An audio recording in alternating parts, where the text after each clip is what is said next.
Hey everybody, Greg Christiansen here. Don't say that in NAOAC. We're excited. It's a new year. Onyx still not in the country. He's somewhere else, jet lagging somewhere. I don't know. He's a trendsetter. I'm not.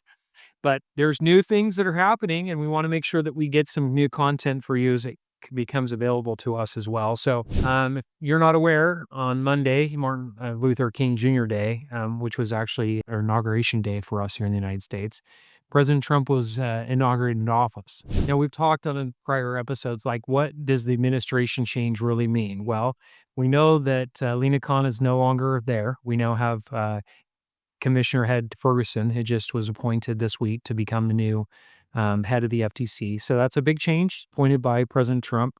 So that's something that's going to come into effect. The second big change that happened this week, two executive orders were entered into by President Trump when he entered office. Now, one of the things that he ran on in his election campaign was to take back some of the government enforcement actions that were being brought by not just the Federal Trade Commission, but across the board.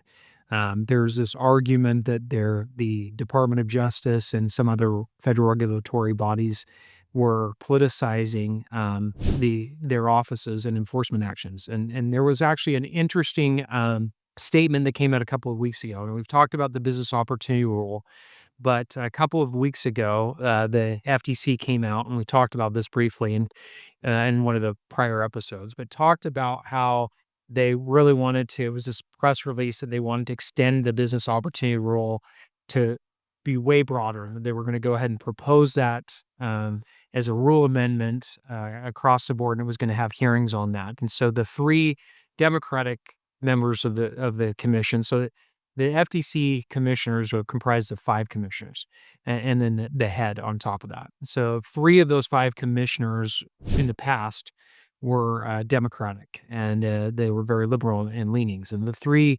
Democrat members of the FTC commission voted their part to be able to push the business opportunity rule into the next phase of open negotiation. Now, what is that a big deal? Well, it's a big deal because the language of the proposal is very broad. And if you haven't watched the other episodes, understand this. The business opportunity rule is a way, it's an additional way. The FTC is getting disgorgement of assets and asset freezes right now against defendants. And I don't know really how that's going to play out. I have a couple cases with the commission right now, but and where that is in play. But in these cases, when they get a full asset freeze, it's very difficult to argue that against the business opportunity rule application, because the clients just don't have the resources to fight it. And to really fight this, you'd have to have enough resources where you could go into the district court, which is a trial level. That's the first level of federal courts. You'd have to make it to the circuit court, which is a court of appeals, and potentially up to the U.S. Supreme Court. Because currently the business opportunity rule is very broad and vague. It's hard to determine what is a business opportunity. Do I qualify for that, and do I have to apply?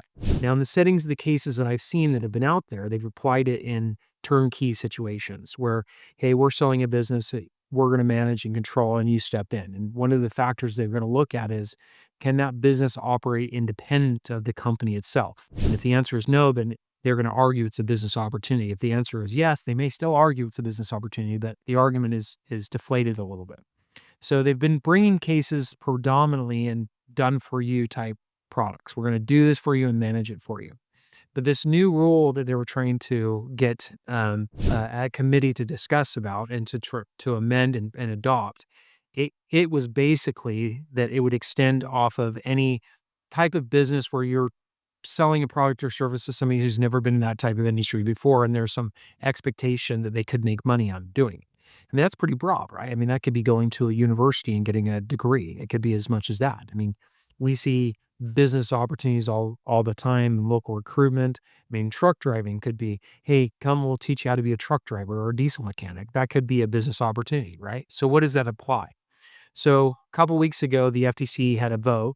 There's five commissioners. Three of them said, we want to push this business opportunity rule to go forward, and including an even broader scope of what it would talk about. Basically, trying to attack any money-making type offers of businesses out there. Really would be very difficult. You'd have to follow the rules, which means you register and get proper disclosures, which aren't impossible, but would make life more challenging.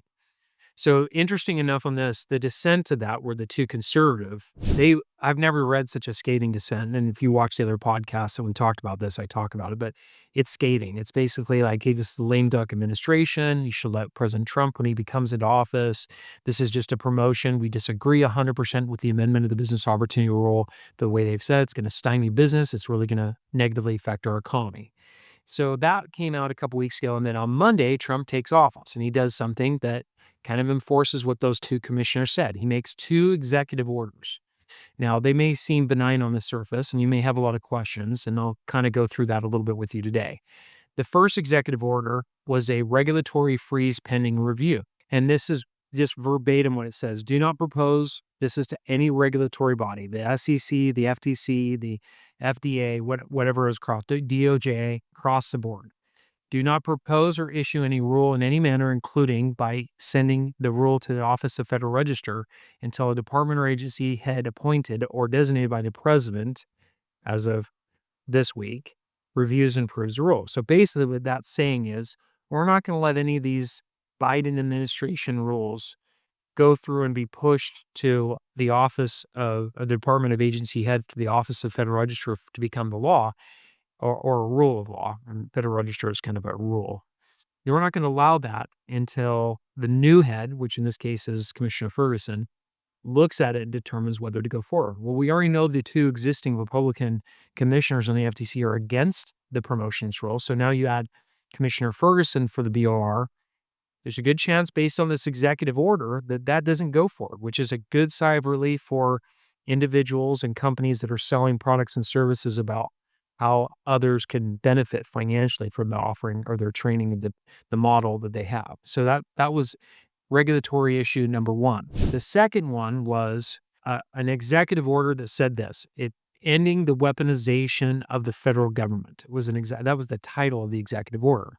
And this is what it says. The Attorney General, in consultation with the heads of all departments, remember, new department head, Commissioner Ferguson, shall take appropriate actions to review the activities of all departments and agencies exercising civil or criminal enforcement authority in the United States.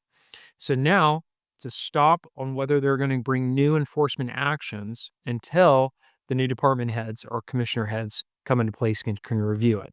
And in the tone of that is, and I love that the title of this is to end the weaponization of the federal government. Now, there are several actions, and I meet with clients all the time. We talk about this. Wouldn't it be more efficient when the federal government, the FTC, notices that there's some concern with an organization or business to immediately inform that business of the concern and then give them an ultimatum or some sort of statement that says, if you don't stop doing this, we're going to take action? How many businesses out there would listen to a notice like that and pivot? Now, there are, to the FTC's defense, I know there are several cases where they have done something where it's kind of teeing them off that there is concerns, and then the business continues to do what they're doing. Absolutely, that type of business deserves the smackdown the FTC can bring. But what about the majority of business owners who are good individuals that have a desire to promote and just be part of the market economy, like promote a different product and services? What about those businesses that would have the opportunity then, if they got a notice, to be able to address the concerns of the commission before ramping up a whole bunch of potential violations and fines or causing additional consumer harm in the eyes of the FTC? If they could pivot from that, reshape what they're doing, and then go forward, right?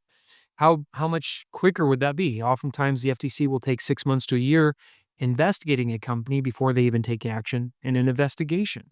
But if they became aware of something and they gave out notices, couldn't these notice provisions allow businesses to remedy or address the concerns of the commission quicker to reduce potential concerns for consumers or potential harms violations? And then in extreme cases, allow them to go in and get asset freezes and bring lawsuits that they've done in the past. That's what I get from this, is that they should end the weaponization of the federal government. Because right now, the way that the FTC or other regulatory bodies bring it, when they bring an action, it's really weaponization. Look at the business opportunity rule that we've been discussing. What's the purpose of the rule? It's to inform individuals when they're entering into a business relationship what they should expect from that relationship. It's a proper disclosure. It says, hey, these are the success rates of this business.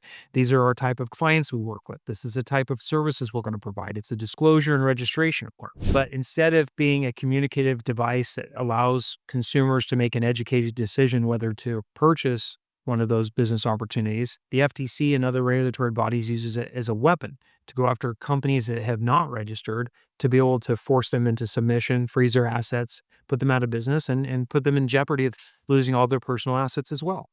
So there's a lot of common sense into these new executive orders that came out this week about, hey, let's take a pause. Let's breathe. Let's not weaponize the federal government. Let's not enter into new rules until we have an opportunity to assess and to legitimize those. And then, if there is a need, then for certain. Now, there's a lot of scams that are going out there right now. The California relief funding that's happening with the fires right now, I assume is with every major catastrophe that's out there, whether it was Katrina back in the day or any of the other hurricanes or floods or fires that are out there, North Carolina this last year. I mean, if any of those, you see there's a group of scammer individuals that try to take advantage of the kindness of others and scam money. That's going to happen. When that happens, the FTC should take them down in a heartbeat, right? We'd all agree with that. But for us, for individuals that are out there that are trying to conduct business, they're trying to do it legally and ethically, then promoting a rule that just undermines everything we're doing and eliminates our ability, and using rules that should be for disclosure as weapons to destroy individuals and businesses. Wouldn't it be better if there was a different way and approach? And I think that President Trump was trying to do that with these executive orders. We'll see what Commissioner Ferguson does as he takes control of the Federal Trade Commission. And then in the next few weeks, he started this week. We'll see what happens. Um, uh, so we're going to see it. But I think, and it's Andrew Ferguson, if you're wondering who that is. Yeah, I think we're gonna see a change. I think having Miss Khan out of there is gonna decrease the weaponization of the former Biden administration against businesses. Trump's talked about this golden age, and I don't care what side politically you're on. Let's hope that he does it, right? Even if you're, liberal and Democrat leanings, and let's see what he does. Let's see if he does this, if he truly turns into a new golden age for the U.S. economy. But I know there's a lot of excitement. Look at the S&P 500 just yesterday, highest it's been for a long time. There's a lot of excitement in the markets. There's a lot of excitement in industry. This new AI thing that Trump's announcing, I mean, we have to go forward. The Chinese are doing it. The other countries are doing it. I'm sure Russia's doing it. We got to stay up on par with what they're doing, or we're going to be left behind. This is our new space exploration, right? This is what Kennedy did that back in the 60s with going to outer space. Trump's going to do with the intellectual knowledge and a framework for us to move forward as well. It's exciting. It's exciting time. Just wanted to bring some of these to your attention. So, hey, just know this. I mean, next time Onyx can be back, so it's not going to be just me talking to you. We'll have a dialogue and conversation again. But I appreciate you attending today and listening to our shortened podcast about some of the executive orders and some of the proposed rulings and where I think they're going to go with that. Look forward to meeting and being a part of you next week with Onyx. And as always, we look forward to assisting any of your compliance needs. Thanks again.